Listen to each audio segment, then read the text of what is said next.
আসসালামু আলাইকুম।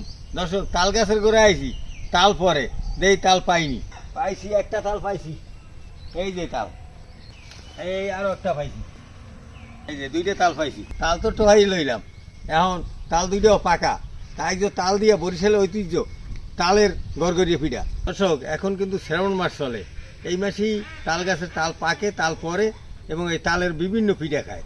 তাই আজকে আমি এই পাকা তাল দিয়া তাল গড়গড়িয়ে পিঠা খামো। তো চলেন বাড়িতে যাই, বাড়িতে যাইয়া তালগুলা গুছাই লই।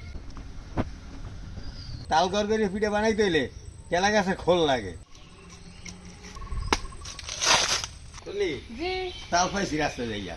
হ্যাঁ, তো ভালোই করছেন। হ্যাঁ, তাল দিকে কাল পাহা এই যে দাদা, আজ ওই তাল দিয়া গড়গড়া পিঠা খামো। এই গুড়ি আছে? হ্যাঁ, আছে তো গুড়ি। চাউলি গুড়ি আছে তো? গুড়ি আছে। ও, তাই আমি তাল দুইটা একটু ঘষে লই। আচ্ছা, আনতেন।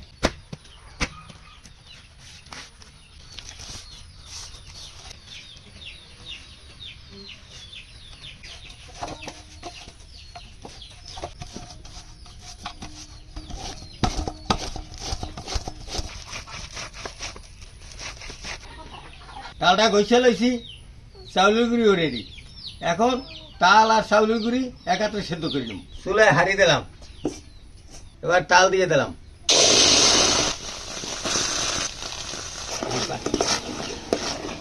তালটা আলবেন নিয়েছে, এখন চিনি আর লবণটা দেবো। লবণ স্বাদ মতো, চিনি, এখন চাউলের গুঁড়িটা দিয়ে দেবো।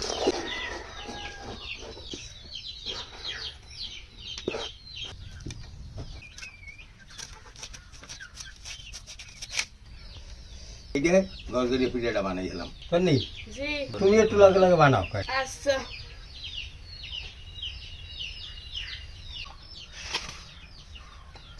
দর্শক, সবাই মিলে গড়গড়িয়ে পিঠা বানাইতেছি।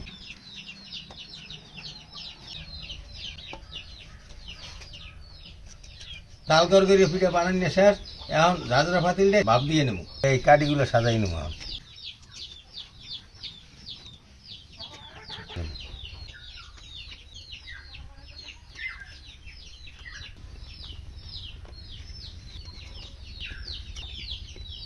পিঠাটা ভাপ দেওয়ার জন্য পাতিলে পানি দিছি, পানি গরম হইতে আছে, এর উপরেই পিঠাটা বসাই দেবো।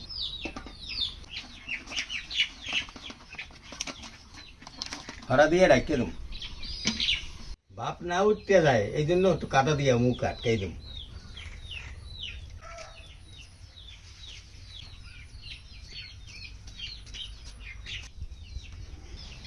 দর্শক, অনেকক্ষণ পানিটায় জাল দিছি, জাল দেওয়ার পরে ভাপ দেওয়া হয়ে গেছে পিঠাটায়, এখন উঠেই গেলাম।